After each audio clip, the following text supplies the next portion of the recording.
Hello, welcome to this new Live Safe Academy video. My name is Ian Kinder. I'm the owner and founder of Live Safe Academy.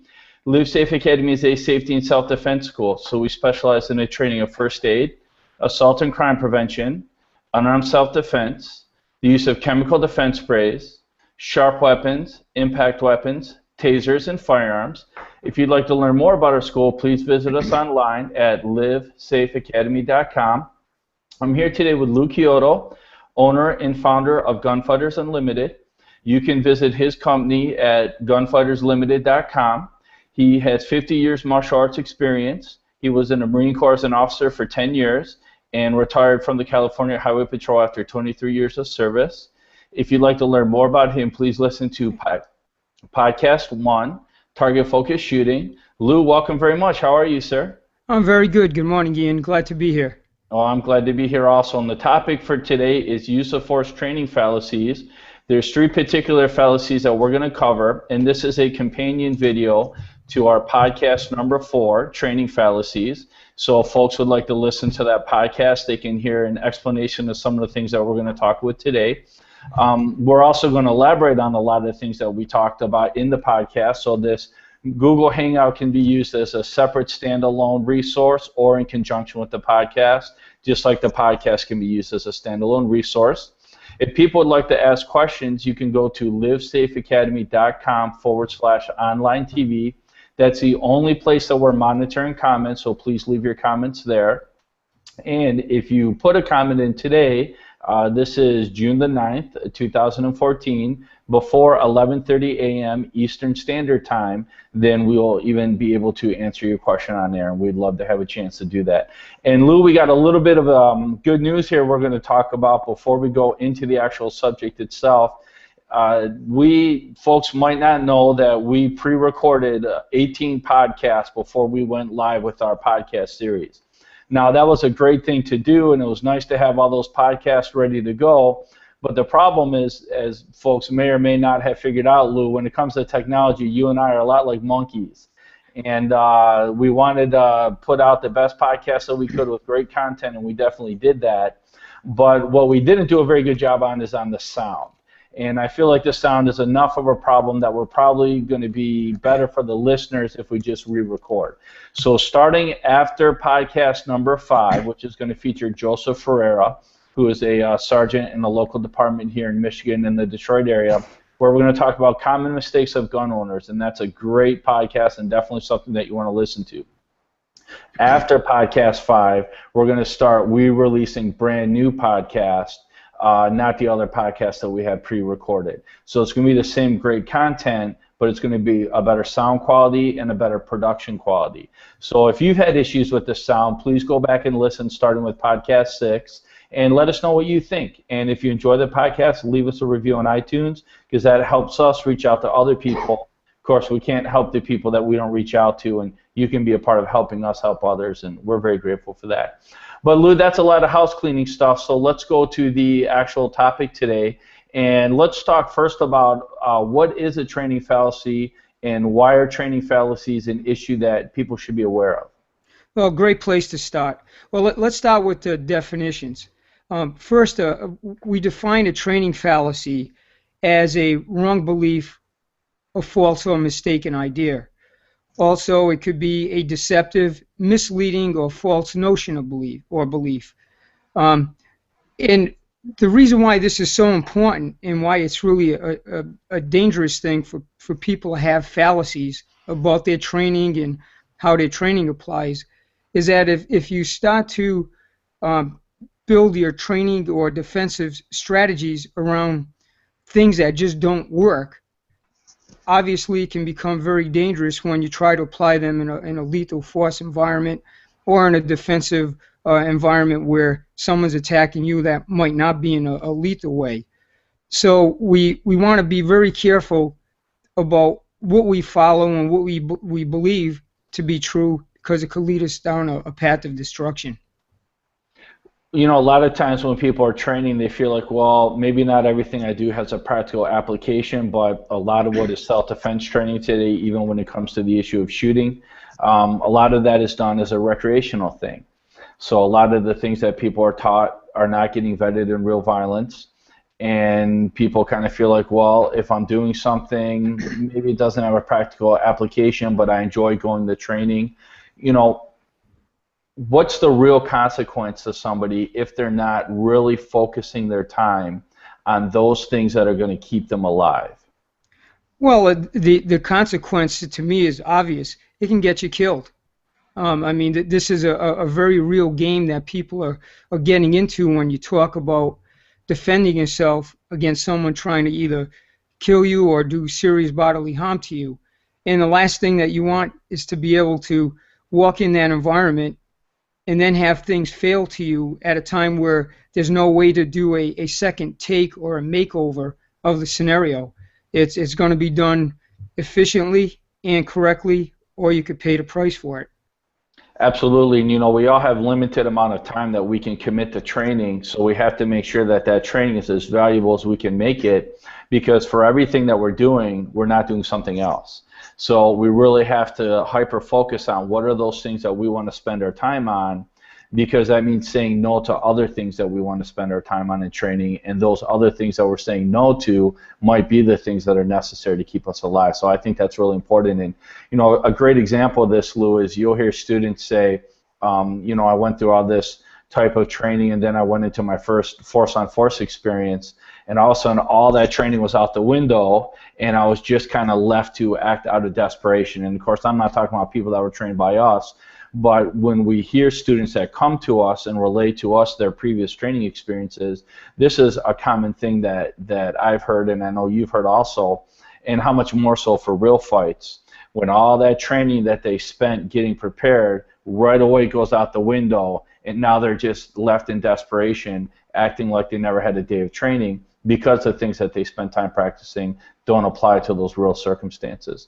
So what is it you would like to talk about for the very first fallacy that we want to cover today? Well, the first fallacy that we're going to cover, it's the application of precision shooting methods in combat shooting. And the fallacy that we're looking at is as follows. If I can hit them at 25 yards, it will be easier at 5 yards or at 3 yards or at a closer distance to the threat. So that's where we like to start off with today. And you know, this is a common belief that people have, and it's a logical belief. It makes sense if people think to themselves, hey, if I can hit a target at 25 feet, then obviously I can hit a target at 5 feet, and it's going to be that much easier because I had that ability to reach out and hit that target further away. And what I always try to tell students, and I know you're going to comment on this too, is that when you have to shoot at a greater distance with precision, you have to slow down to have that precision. But up close and personal, usually fights happen very fast. We have to have the ability to not only be accurate, but to be quick. So we don't want to be spending time training in ways that slow us down when the circumstances of application are that we have to be fast and accurate, not just accurate. So can you kind of expand upon this issue for us, Lou? Sure. Well, let's start off first with methodology of shooting. When we talk about distance shooting, and in this case I said 25 yards, but in reality it could be even closer. It could be at 15 yards. It depends on the scenario. We're talking about having to use a more precise way of aiming or aligning our weapon with the target or threat. What this means is that the classic way that we've been taught to do this all evolves around front sight focus. We've all been there in the classes, and in a lot of our initial training we're taught about front sight focus, sight alignment between the front and rear sight, getting that sight picture between your now front sight focus and the target or threat. And we were taught the principle of breathe, relax, aim, slack, squeeze.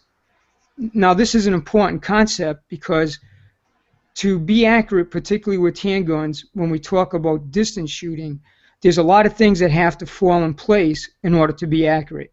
And it follows this pattern of sight alignment and this whole brass or breathe, relax, aim, slack, squeeze principle.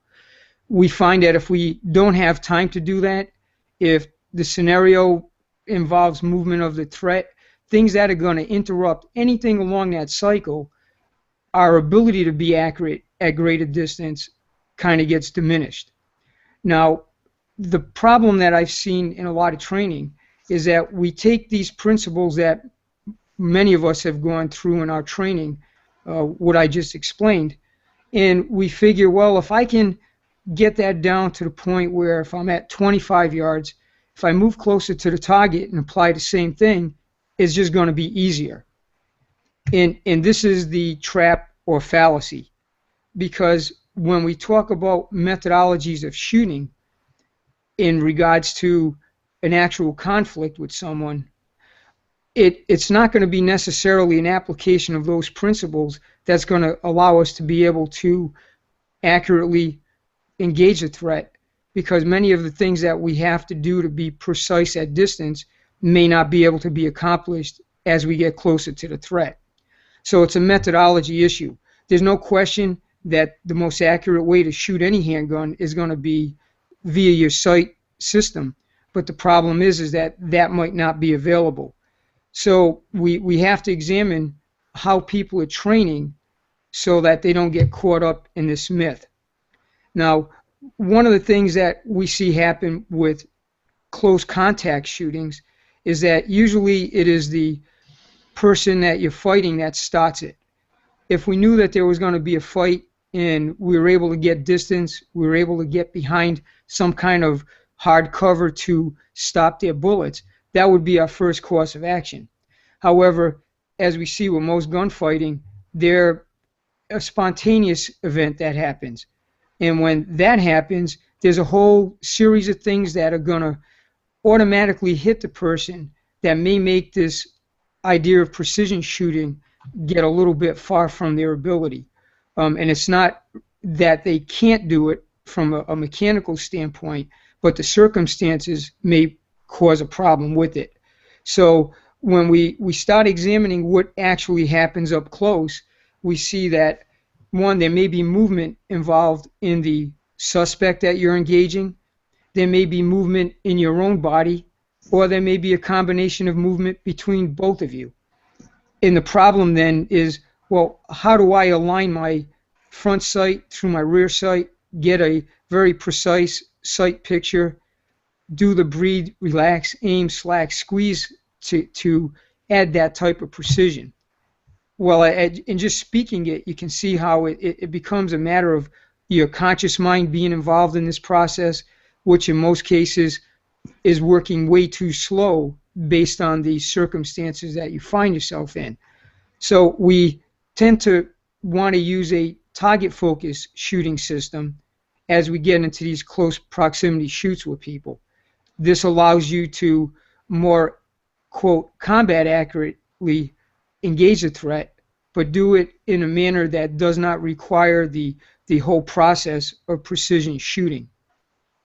So it's not that the fundamentals of precision shooting are bad or unreal, so to speak. Those are very necessary skills, essential abilities that people need to have when they're shooting at a distance, when they're shooting with precision. But the fundamentals that we need to be successful at a distance are very different than the fundamentals that we need to be successful up close and personal. And the things that the human being is going to be capable of when we're shooting at a distance is going to be very different than what we're going to be capable of when we're shooting up close and personal, because of the dynamics of what's happening. Of course, a lot of times I think shooters fall into the trap of, you know, a gun to gun, but sometimes you shooting to save your life might be because somebody's rapidly smashing your head repeatedly into something hard. And of course, how are you going to be able to apply all these fundamentals that you're going to use at distance shooting that when you're up close and personal in contact range when you're in a physical fight and you need to put holes in people? So the dynamics of shooting up close are very different than the dynamics of shooting at a distance, and what the human being is capable of when they have the benefit of distance is going to be very different than what they're capable of in that up close fight. Is that a pretty accurate way of saying it, Lou? Oh, absolutely. And I would add to that, when we start examining some of these things that are going to affect your ability to apply precision shooting, it becomes even more clear why we need to add other methodologies into our training to account for the situations that will come up when precision shooting is not going to be available. One very key point here is discussion of lighting. We know through study that many of the shootings that occur, whether it's law enforcement or within the civilian community, actually happen when lighting is poor. Well, if lighting is poor, you're going to have a more difficult time. Even if you were trying to see your sights on your handgun, it may become almost impossible depending on the lighting scenario that you find yourself in. And the other big umbrella over all of this is the activation of the sympathetic nervous system, which regulates a lot of our body function. And when we talk about being under high stress, such as a combat shooting, when we start to look at the effects that combat has on our vision, we know through the study of this that sometimes people have problems focusing when they're under high stress from a visual standpoint. So when you add all of these things up, when you even add in the motor skill degradation from the sympathetic nervous system and piece this all together, it makes some of these principles of precision shooting very difficult for most people to be able to do. Just trying to isolate your trigger finger in the slack and squeeze portion of precision shooting may become very difficult, if not for a lot of people, impossible. So what we don't want to have happen... Yes, sir, Lou. You finish, please. I'm sorry. And what we don't want to have happen is someone get into a scenario, and because they haven't been exposed to any of these other methodologies that would be immediately available to them, we don't want them to stand there and have a training failure and wind up getting hurt because they default to something that just isn't going to work for them. Yeah, your video froze there for a moment, so I thought you paused. I apologize for that. But no problem. I agree with you 100%. And one of the things that you and I talk about a lot is the fact that human beings are rational animals, and we survive by information. So there's going to be an instinctive or reflexive response to hyper-focus on a threat to the exclusion of everything else, because the brain is desperately trying to seek information about the threat to solve that problem. So the person is not going to shift their focus from the threat to that secondary reference like their sight or their optics. And I agree with you, that's a overarching issue that is going to take people out of that ability to use sights and optics and immediately put their vision right on the threat, the problem that they're trying to solve. And I think a good example of this, Lou, that you brought up in one of the videos I think that we did, it might have even been a podcast, but if you see your child about to get hit by a car, what else are you going to look at but to immediately hyper-focus on looking at your child as this car is rapidly coming towards your child, because that's where your brain is going to be, because that's a problem that you're trying to deal with. So because of that instinctive response alone, it's not realistic to think that people are going to want to shift their focus and start to look for these precise sight alignments or even the use of optics when what they're really trying to look at is a threat. And the example I give is if somebody's in a car suddenly stops in front of you, you think you're going to hit them,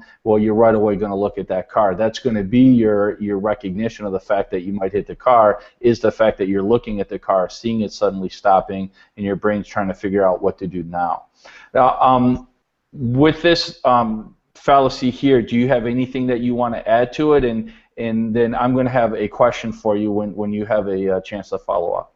Sure. Well, what I would summarize this in is to say that we really believe that training is a spectrum, meaning precision shooting has to be a part of your training. You just have to learn how to do it.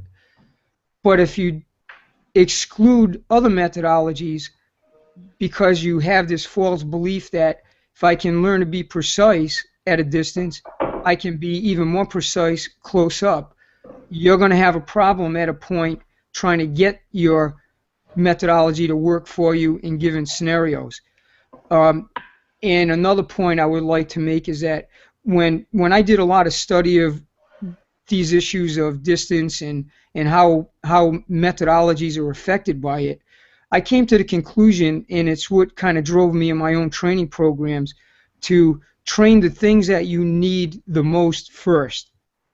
When we study what really happens in live combat shoots involving handguns, we see that the overwhelming majority of these shootings happen at very, very close range. So, as you alluded to in the beginning of the presentation, people have very limited amounts of time to be able to train. So, with limited amounts of time to train, you have to make sure that you're allowing the training time necessary to learn the methods that are going to be more appropriate for you in the scenarios that you are most likely to face. So if you spend a disproportionate amount of time on your precision shooting and you spend very little time on the actual types of methods that you need, such as target focused shooting, and the things that happen there about using it while moving and all these other things that we accomplish in training, you're going to have in your training program gaps or voids to where now you've trained a significant amount of the time that you have in the things that you're probably going to have the least use for. And that was actually going to be my question, Lou. When I start off students, I always start them up close and personal, get them comfortable with that type of close quarter shooting, get them comfortable shooting fast and accurate, get them comfortable shooting and moving, get them comfortable shooting in low light in multiple directions before we ever worry about distance, because while it can be valuable to train for that entire spectrum from distance to close, we always have to prioritize our shooting what is statistically most probable, and that's up close and personal. So when people are hearing this and they think to themselves, well, what does that mean to me? That means that you want to prioritize your training for those things that are most probable, things that are up close and personal, things that involve low light and a lot of rapid movement. And then as you have time, as you develop competence and confidence, then you can start to deal with that broader spectrum of things that could still happen but are statistically less likely. Lou, let's go ahead and, if you're comfortable with what we covered with that fallacy, let's go ahead and move on to our next one. Sure.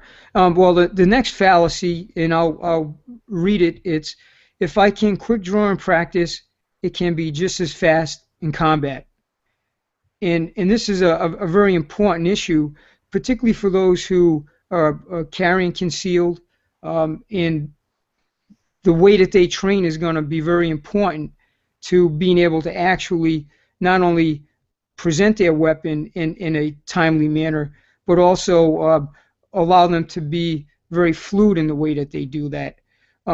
We have to kind of cover a couple of things that'll set the tone for this.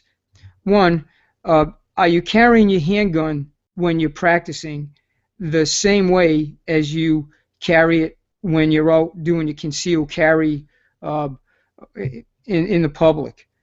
This is going to be a very important thing, because oftentimes what we see people do is they go to the range or whatever facility they're using, and when they're practicing their drawing practice, they're not doing it in the same way as they are practicing from the concealed positions.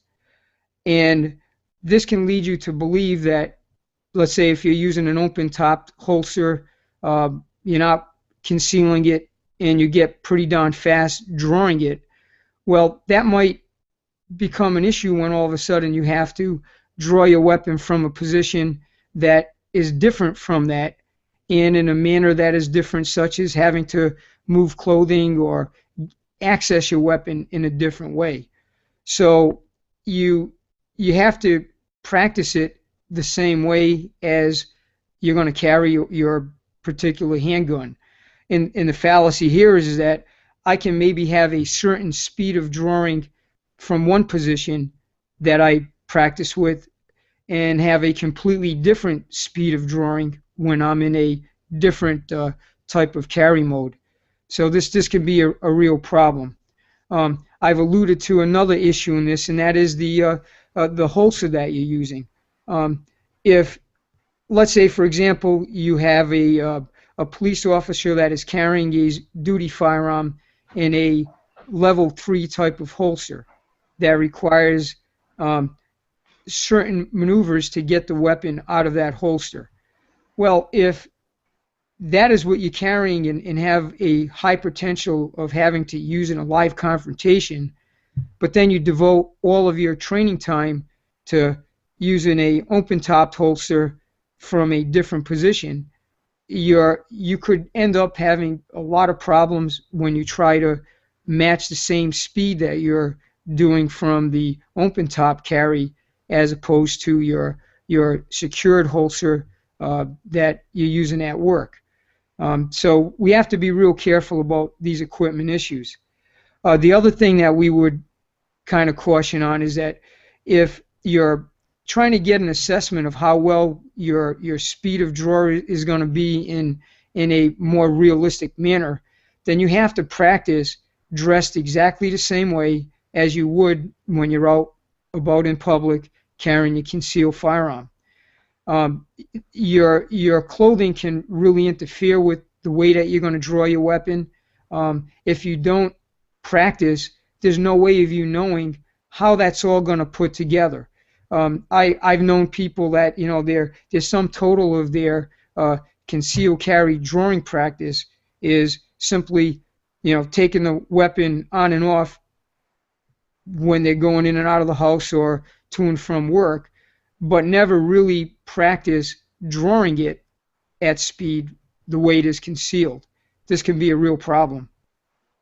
Yeah, you know, it's funny because a lot of times when you see folks carry their guns, they're carrying them in ways, if they're carrying them concealed, they're carrying them in ways that they can't even get to the gun, and they don't know it because they never thought through that second step of, well, how am I actually going to draw this thing? You know, it's not a magic totem where I can just have it on my body and now suddenly I'm safe. I've got to be able to deploy this weapon very quickly. So being able to draw it fast from concealment is a big deal. And one of the things I noticed from, you know, obviously with law enforcement, most of their training is for when they're in uniform carry. So now when they're carrying off duty or if they're carrying out of uniform because they're detectives or undercover or whatever, well, they may not have a lot of preparation for that. So, and they might have never trained for that. So now all of a sudden, you know, all the training that they get from their department or from the academy might not be applying to how they may have to deploy the gun in a real situation. So they now have to invest that extra practice themselves, just like anybody else would, to say that if I'm going to carry this gun, I can very quickly deploy it however I'm going to carry it in. You know, I'd like to stress to folks too that as much as possible you want to carry consistently. Now that might not be possible if you have to carry one way in uniform and one way when you're out of uniform, but for a private citizen who's carrying concealed, you want to have one way that you carry that gun. You don't want to change the place you carry your gun depending on what day it is or how you're dressed, or is it summertime or is it winter time, because you might find when you have to act reflexively that you're not going to be able to get to that gun quickly because you may even go to the wrong spot.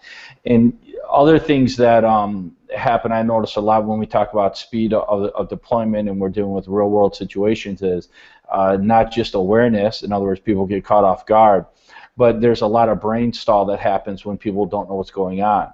So we want to train ourselves to, as quickly as we can, react to things, not be in a situation where we're in that moment of hesitation and doubt, because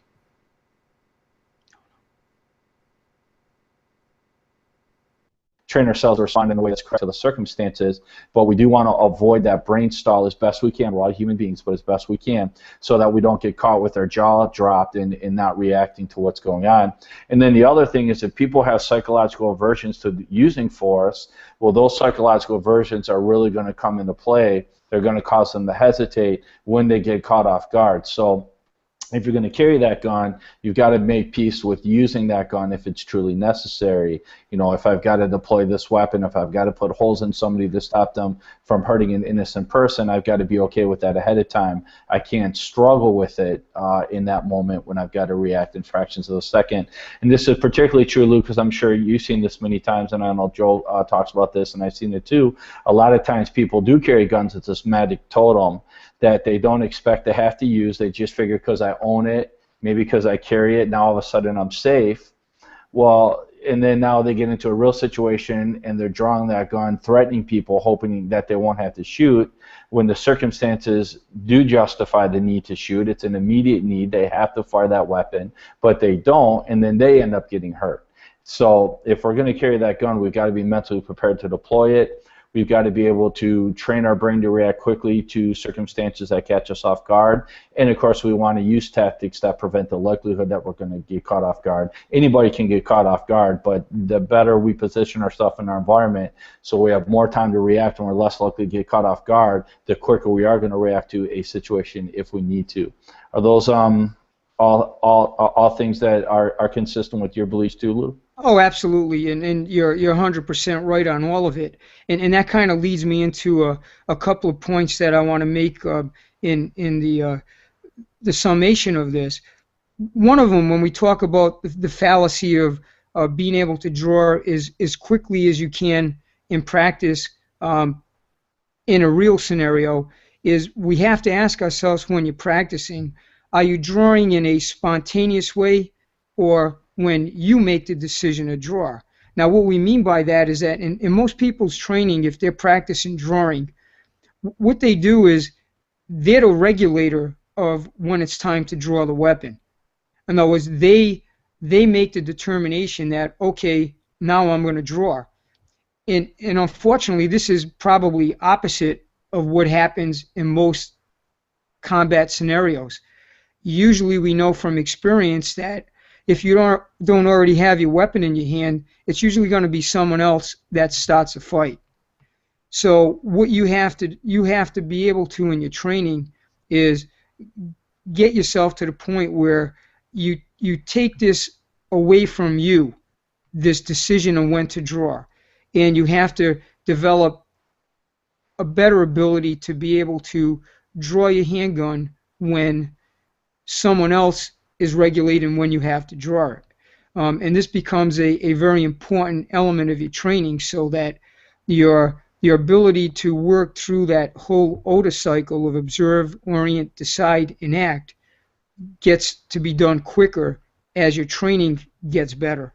We're able to pick up on things a little bit quicker and move our hands to our weapon faster.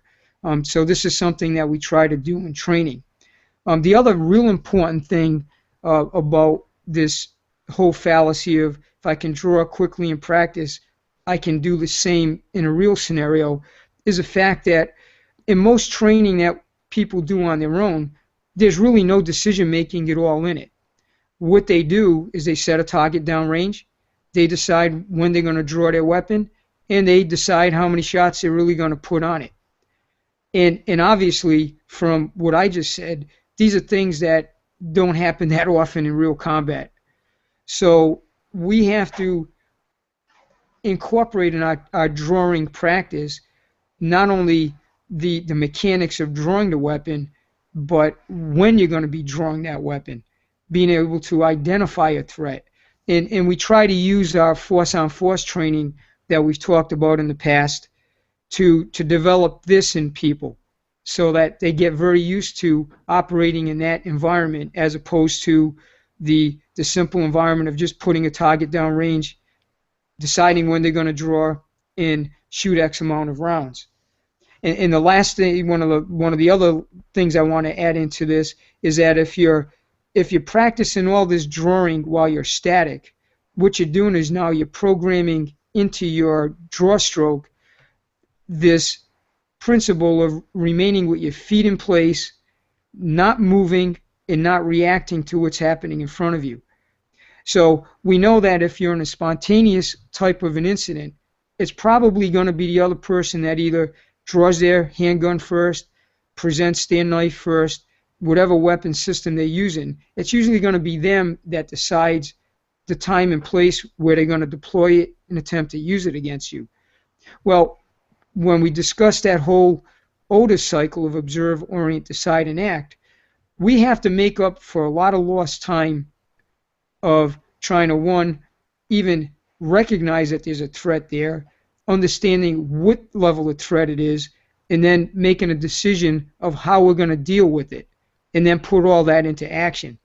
So we're pretty heavy in a lot of our training to not only practice the drawing aspect of it, but do it while you're beginning your movement, so that you're not standing in front of someone that's either trying to shoot you or try to stab you. So these are things that are going to make a big difference in how quickly you can draw your weapon and the differences between the fallacy of I can do it just as fast as I do in training when I'm in a real environment. Because we have to remember one summation I think I would make here is that our response time is a combination of two things. It's our reaction time to recognizing something that needs to be addressed in front of us. And then it's the second part of that is the movement time it takes to get your hand to your weapon and deploy it to whatever position you want it to be in to engage the threat. When we do those two things, that is the sum total of our response time. So this can vary greatly person to person, because when you add in the decision making, which is going to be part of your reaction time, because if you haven't even recognized that there's a threat, how would you even begin the process of the movement time to get to your weapon? So we have to bear all this stuff in mind when it relates to this whole issue of quick draw. Absolutely.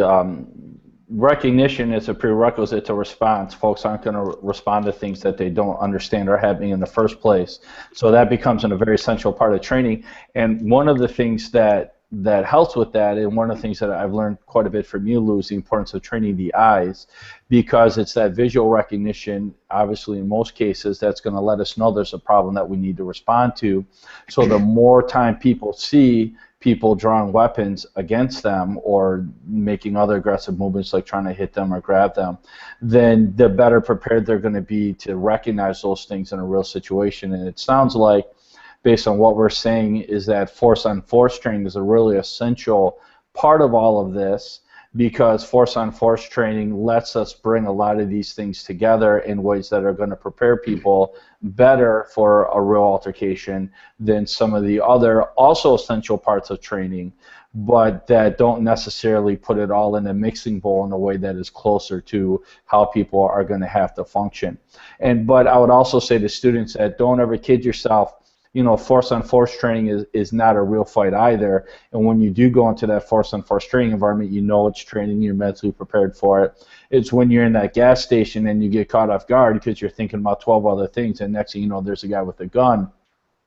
That there's always going to be a gap between that and training, but force-on-force training is going to be a further bridge to bring us to that real circumstance than some of the other types of training like live fire or dry fire, as essential as those are.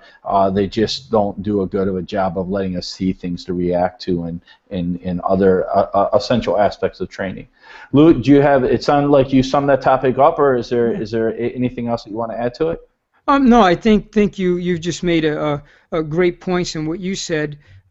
It all speaks to putting the right things into your training.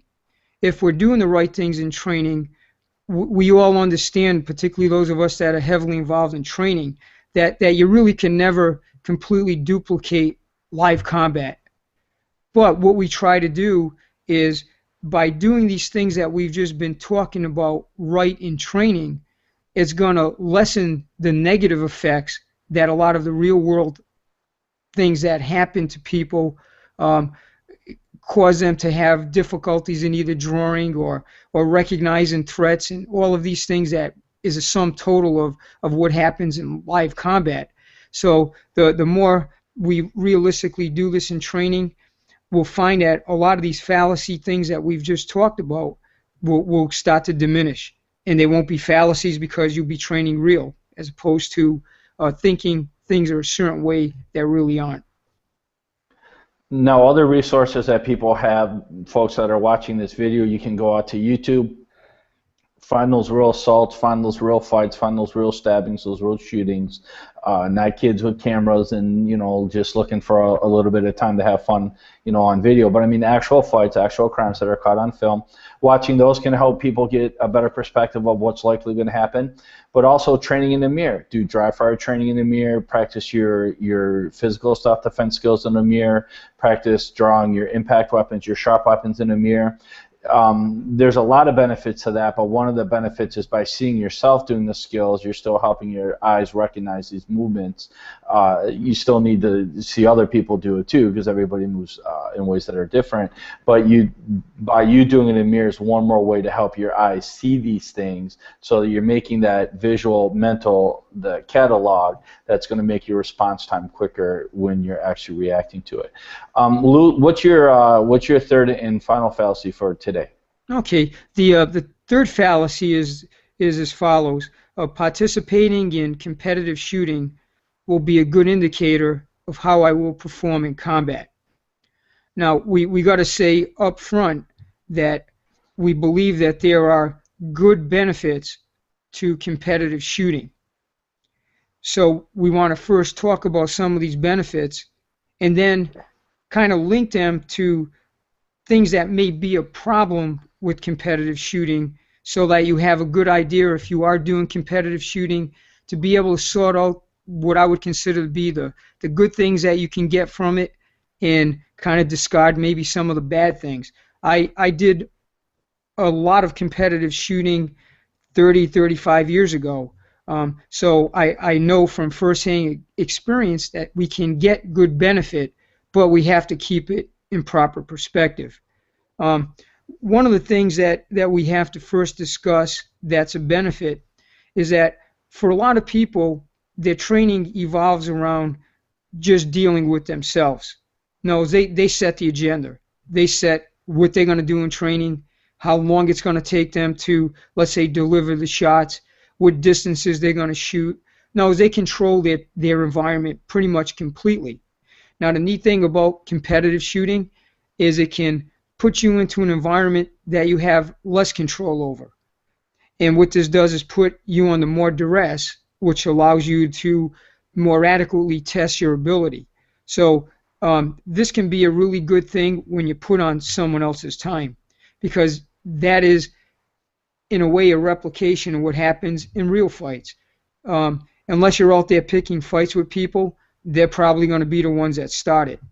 So this is something that's real important. Another real good thing that you can get from competitive shooting is it allows us to be familiar with our equipment, and also it allows us to shake down our equipment. Now, as we can start to see what positioning of your handgun, maybe your spare magazines, if you're using revolvers, where you're keeping speed loaders or speed strips, all of these things can be kind of tested out, if you will, when you're competitively shooting, and you can get a lot of benefit of doing that.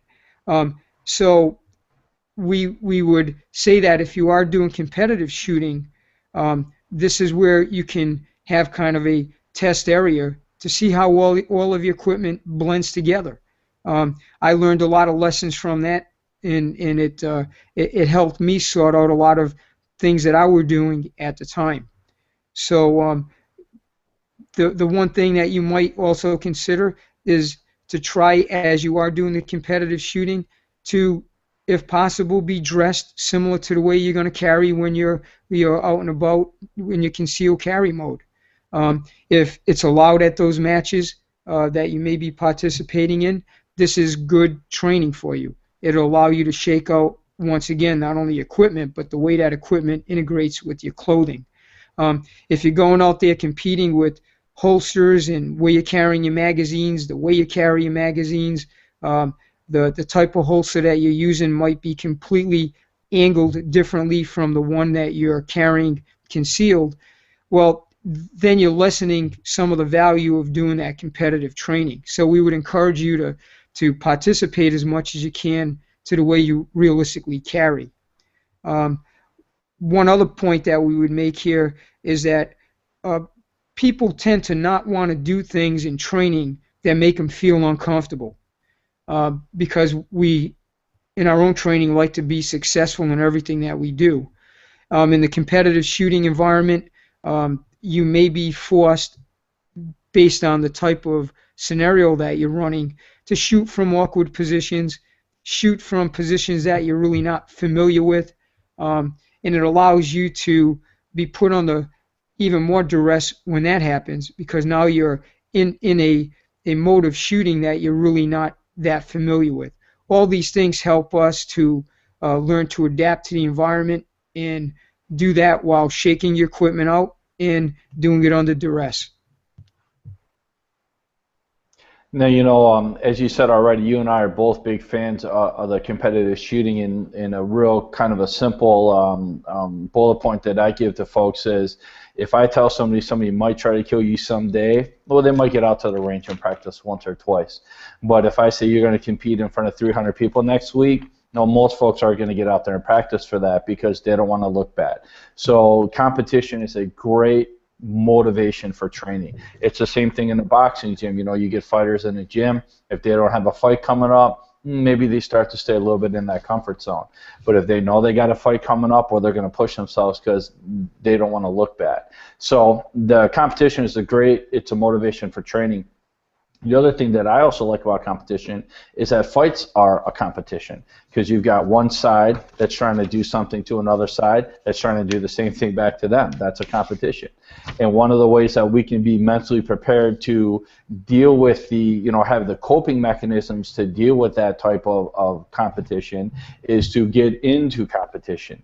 And folks will say, as I know you're gonna point out as one of the talking points, is that folks will say, well, competition is not a real fight. Well, nothing in training is a real fight, right? That's one of the things we stress a lot. So what we want to do is we just want to learn what's the value out of that activity, and then use that activity to make you better for the real situation that we're preparing for. And I think competition is a great way to give people the mental tools, the coping mechanisms to deal with that type of competition, trying to do something to somebody who's trying to do that back to you.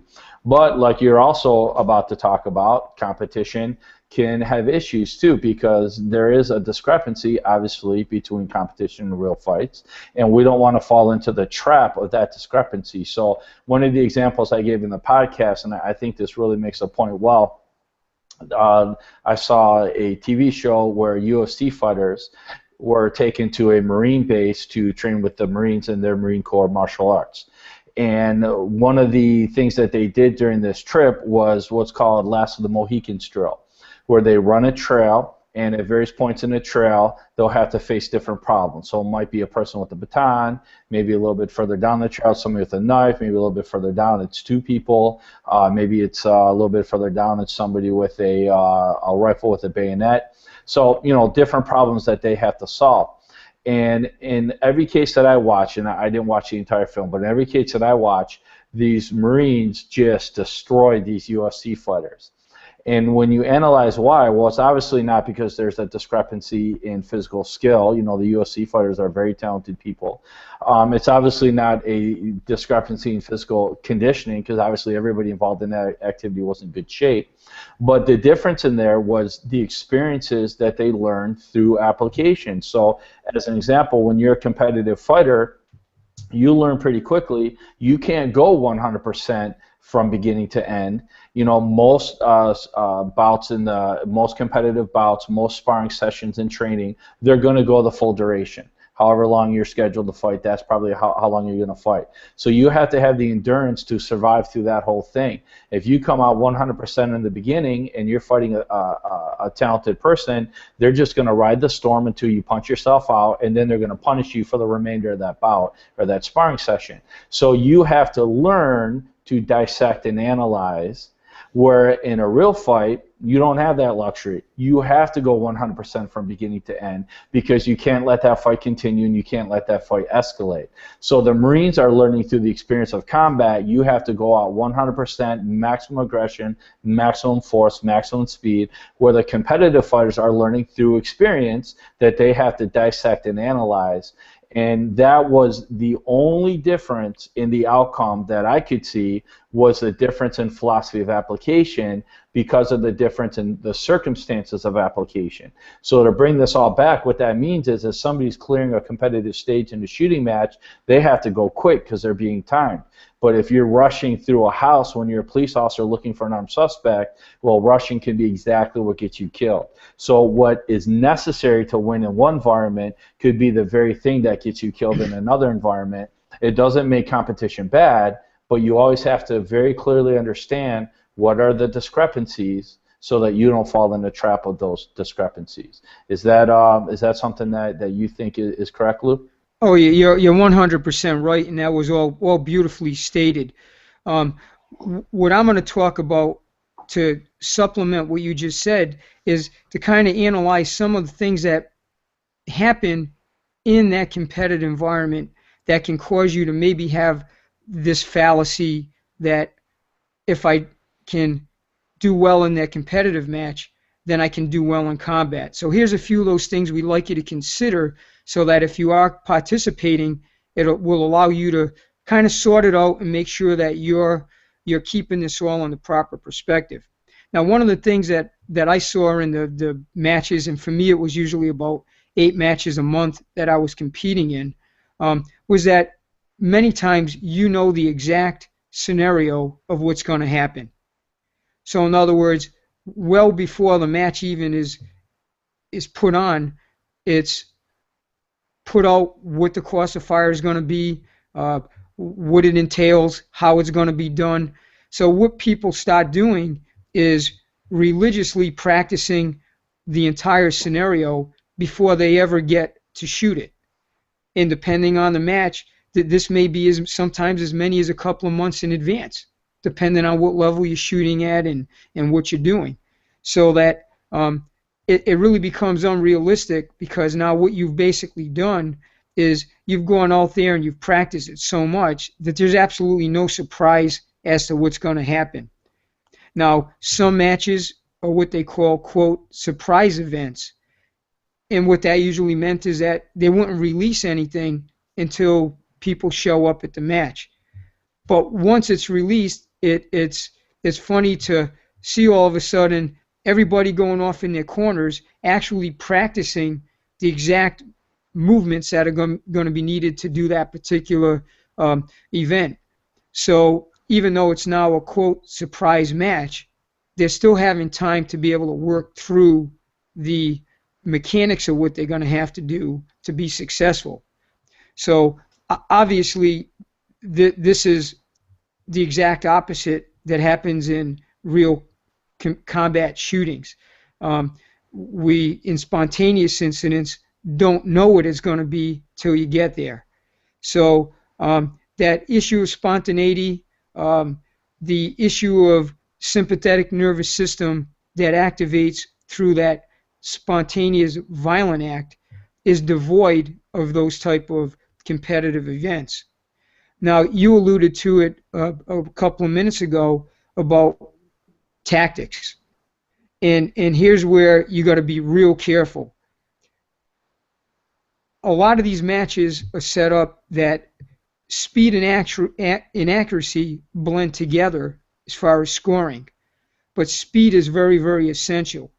And you just got to be very careful, because a lot of times the things that you have to do to win are the very things that will get you killed if you try to apply that in a live event. So we would ask people to be very cautious when you're using competitive shooting as a training tool to keep that all in perspective. That, standing, let's say if there's a window to shoot through to engage the targets, well, if you stand in the center of that window, you're not breaking any rules there, because you're doing what they tell you to do. But the problem is, if you try to apply that when you got live bullets coming down range, all you've done is completely silhouette yourself within the center of that window. And you could go on to many other examples of this.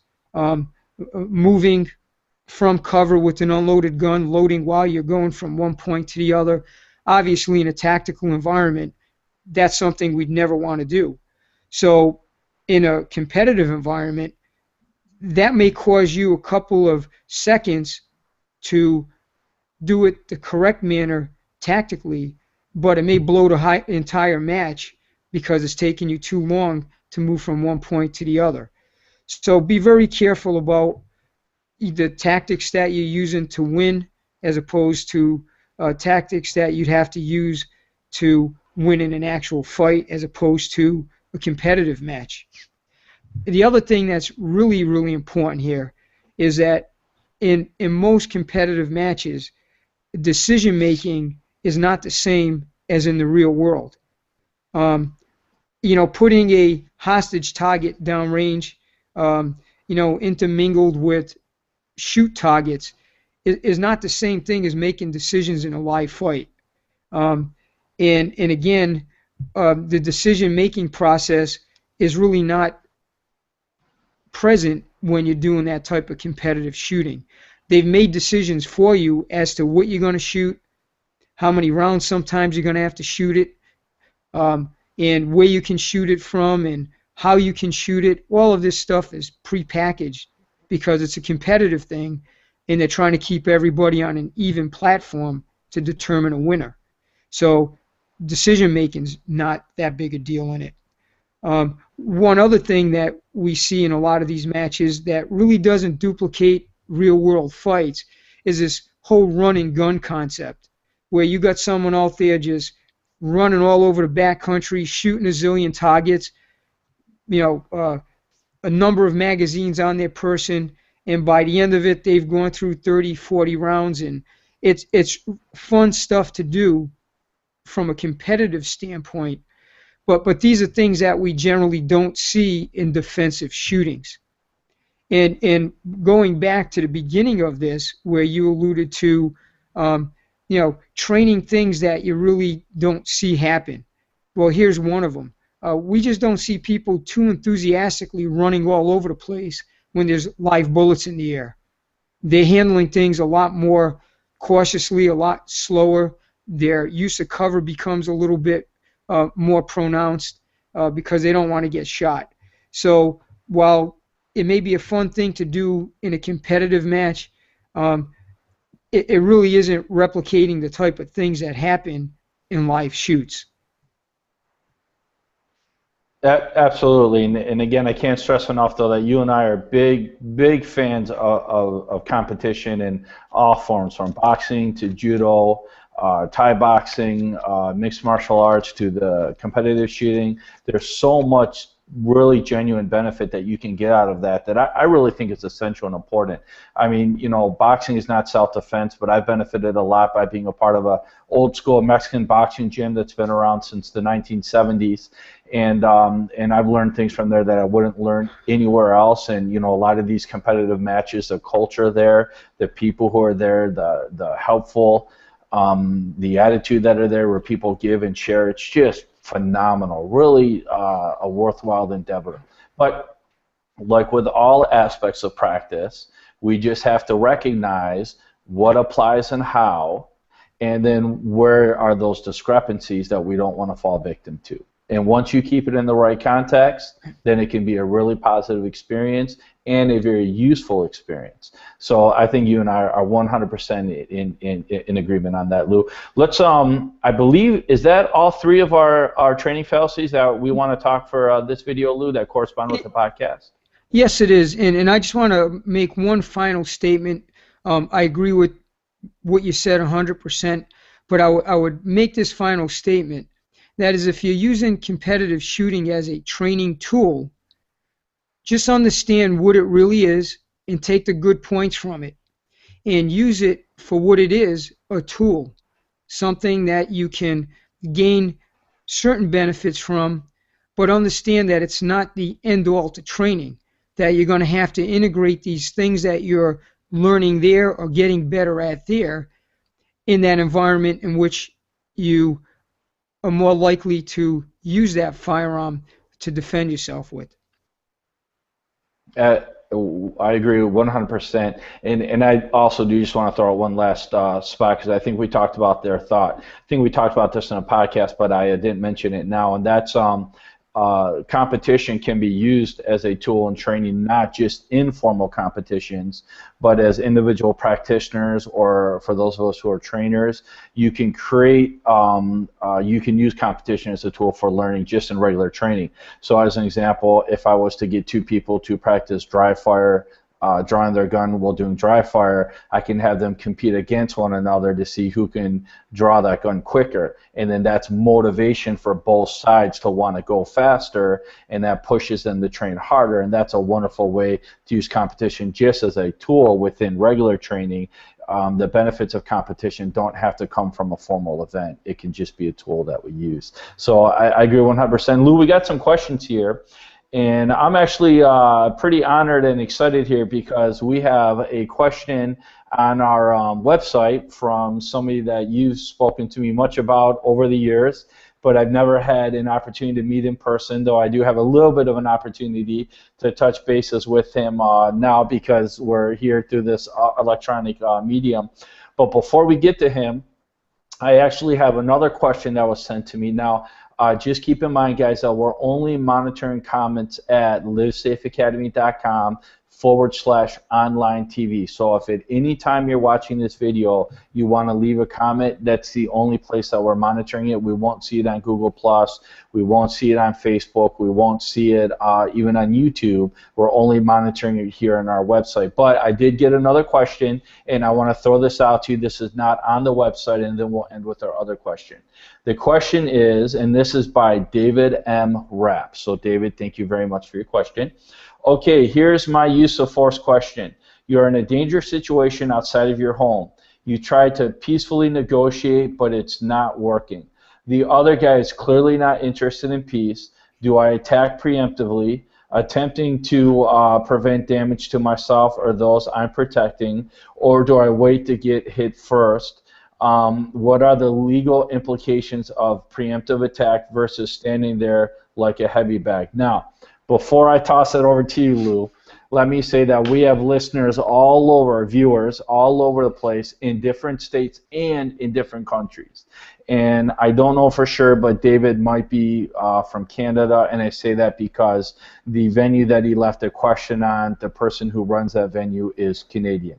So from a legal point of view, I'm right off the bat just going to say that we can't answer that question. Number one, we're not attorneys and we're not legally qualified to answer that question, but the laws vary so much from state to state and from country to country, and that laws change over time, so that what might be legal at the time that we answer this question may not be legal at a later point because of the laws change. So let me take the legal aspect out of that, and let's just talk about the tactical aspect of that question, and then let's just remind people that they always need to know what the laws are in their jurisdiction so that they're acting in a way that is not just prudent from a practical point of view, but which is also legal. But let's just talk about the tactics of preemptive force, and let's go ahead and put it in that context of you're on your property, you see somebody there who's a threat, you try to negotiate with them, and then now they're not responding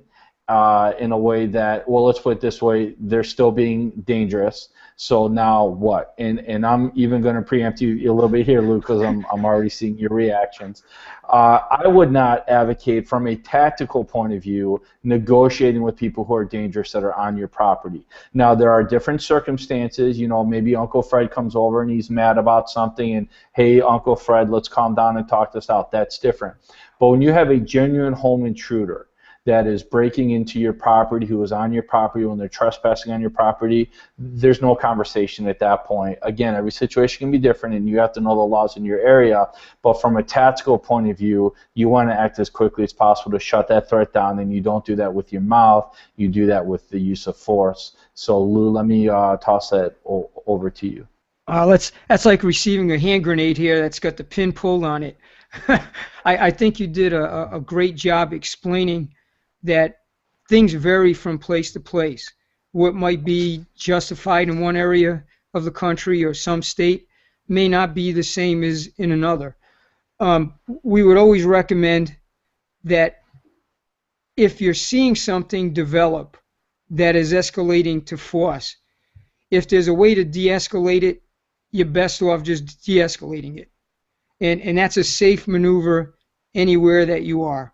In other words, if there's no one that is actively hurting you, hurting someone that's with you, granted it is your property, if you have a way to move to a different location, making 911 calls, etc., sometimes that might be the best thing. That's going to vary scenario to scenario. There are many things that I would like to tell you, but it would cause a problem maybe one location to the other, so I'll be reserved in it. I will answer this part of it, is that unless you're actively hitting and actively doing something to them, this preemptive type of response that you're talking about can be stimulated by the actions of the other person. In other words, if you're trying to break contact from them and they're pursuing you, well, now there's, in most places that I do know, that would elevate this to the point where now you're actively being assaulted because you're trying to break contact with someone. You don't want no part of what's going on there, but they're seeking you out. That might change the whole tone of it. Because remember, there are going to be other people looking at what you did to determine if what you did was right. Whether you believe it was right or not, someone else is going to make that determination based on the law and how it all fits into the scenario. Now, if someone postures themselves to where you believe that contact is imminent, in other words, you see their shoulder withdraw, you see their hand move, classic haymaker type move, and in your mind, your perception is that you're about to get unloaded on, well, then that's where we would say the assault has already started. In your preemptive act of maybe mitigating that with whatever you decide to do would at that point, in my mind, be justified. So, I don't want to get too much further in it because it opens up a whole other thing. Sometimes things that we do in law enforcement might be covered differently than what you would do as a civilian. So we want to be careful in how we answer it. But I think the actions of the person that is engaging you will dictate what reactions you have to them. And when you're at a point where you believe contact is imminent, they're doing things to posture their fight to you, then I would think in most places that would be considered time where your action back to them would be considered justified. But I think we probably have to leave that right there. Yeah, and I'm just going to build on to the point just a little bit, Lou, to say that, safety, the only guarantee of safety is always prevention. So anytime we can avoid an altercation, that's the only way that we can guarantee success in an altercation. In other words, there are no such things as a guarantee of success. Doesn't matter how much training you had, doesn't matter what you do a living, doesn't matter what you carry for protection or how much experience you have. Everybody breaks, bleeds, and dies, and everybody can lose. There are things we can do to increase our chance of success, but there's nothing we can do to guarantee our chance of success. So the best way not to be there on the back end is not to be there on the front end. Every situation that we avoid is a situation that we win. But when avoidance isn't possible, the next best thing that we can do from a safety point of view is to separate from the threat. But when we can't avoid a threat, when we can't separate from a threat, from a tactical point of view, because I'm not going to address the legal issues, then we have to shut that threat down. Because the longer they're functional, the longer we're in danger, and the longer they're functional, the more danger we're in. And I think about this a lot like fire safety, Lou. And what's the best way to keep a home safe from fire? Well, it's prevention. Do everything we can to reduce the likelihood that the house is going to catch on fire. But we also know that no amount of prevention is going to make the average house fireproof. That's why we have extinguishers. That's why we have smoke detectors. And if there is a flame, of course, safest thing, separate from the flame. But what if you can prevent the fire? What if you can't separate from the fire? Now you got to put it out.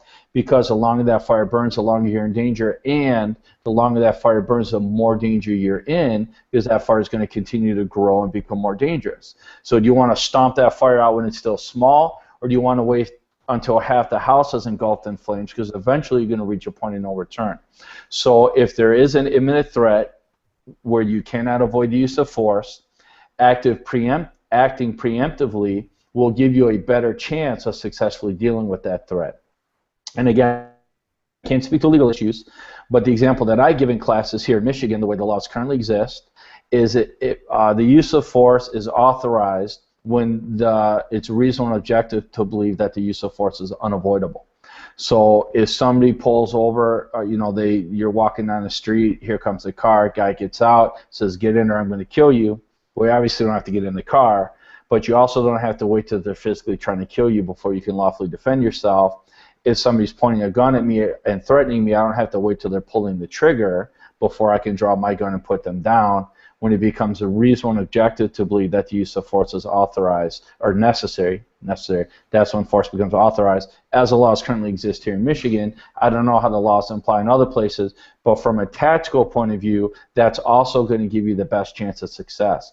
And what I'm always very hesitant about, Lou, is if somebody is an intruder in a home, as an example, where there's really nothing to talk about there, using your voice is rarely ever going to advance improve your circumstances. At that point, you have a very real imminent threat. In Michigan, that would be considered an imminent threat of death, great bodily harm, or sexual assault, and that would authorize the use of lethal force. And from a practical point of view, from a tactical point of view, that would also give you the best chance for safety. So what you always have to be careful from a legal point of view how you're doing these things. From a tactical point of view, when the use of force is truly unavoidable, acting preemptively will give you a better chance of success, particularly because in a real fight, it might not be a sparring match where you just take that hit and then, okay, well, now it's my time to hit back. Whatever happens initially may take you out of the fight, so you never have a chance to respond.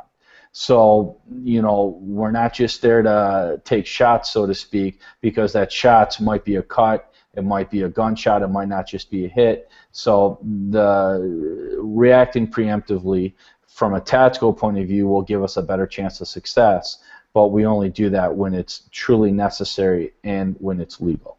Is that a pretty fair way to sum it up? Oh, absolutely. And you know, it's a very difficult topic. You know, obviously someone in your house is different than someone on your front lawn.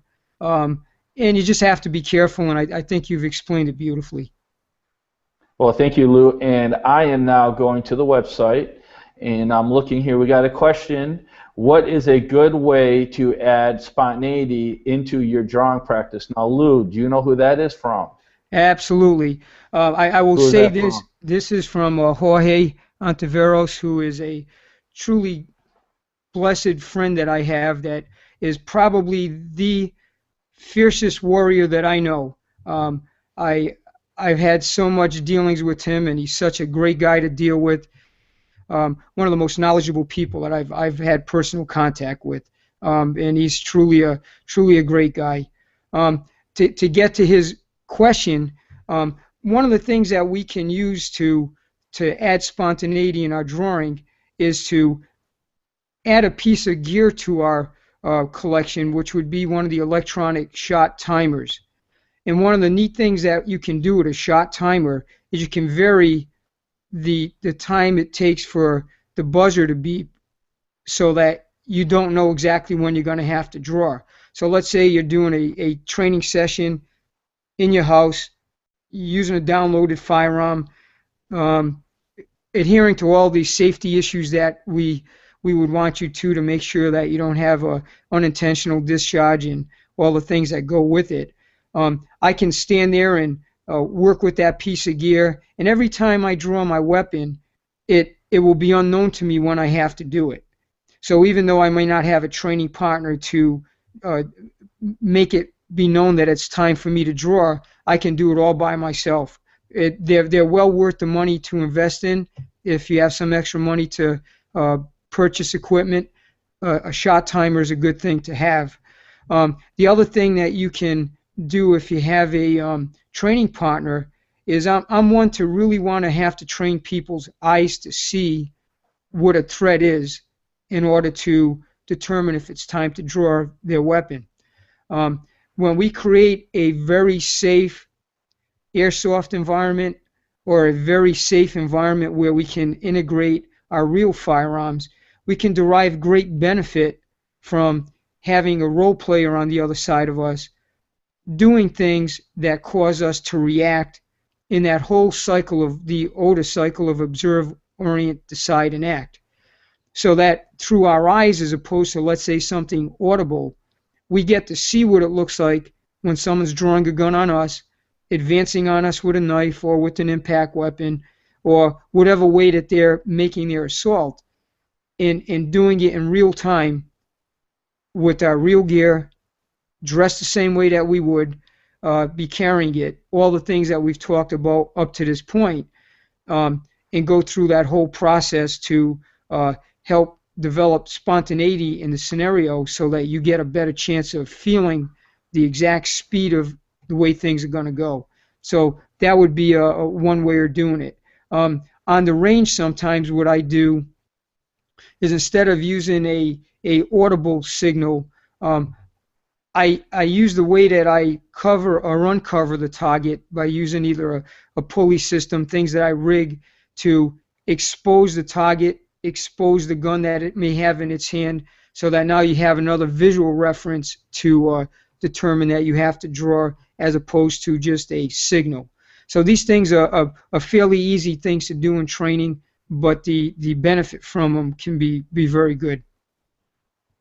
And I'll add too, Lou, that a lot of with a smartphone now, you can get a shot timer right on your phone that may work for the different types of things that somebody wants to do. They're not necessarily going to be up there with a professional shot timer, but they is use that you can get from those, and you can get them right from your phone. And there are different type of applications on your phone, the kind of tools that you can use to incorporate with your smartphone for both unarmed combat and for dry fire, airsoft, and even live fire using your smartphone. Lou, thank you so much. I have to go to class, as I oftentimes do, so I've got to wrap this up, but I really appreciate it, and I'm so honored by you being a part of this, and thank you for the folks that submitted questions, and for all the people that took the time to watch this video. I really appreciate it. Just a reminder, starting at podcast 6, we are going to be releasing all new podcasts so that they're going to have improved production quality and improved sound quality. So if you have had any issues with the sound, I apologize. Hopefully the content was enough to overcome those sound issues, but I know sound quality is important too. So come back and listen to us. If you like what you heard and you feel that it's beneficial, then please let other people know about us. Go out to iTunes, subscribe to it, and leave us a review, please. And you can even go out to Facebook and you can leave us a review for both Live Safe Academy and Gunfighters Limited. What those reviews do is help us reach other people, because it doesn't matter how, what information we have.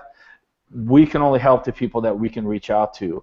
And the people who are watching these videos, the people who are reading our safety blogs, the people who are listening to our podcast, you can help us reach other people. So I'd be very honored if you would participate in that process, let other folks know who we are, and not just by spreading word of mouth, but also by leaving those reviews, both on Facebook and on iTunes, is a very important way to do that. And you can go out to our website to get other resources, our podcast series, our safety blogs.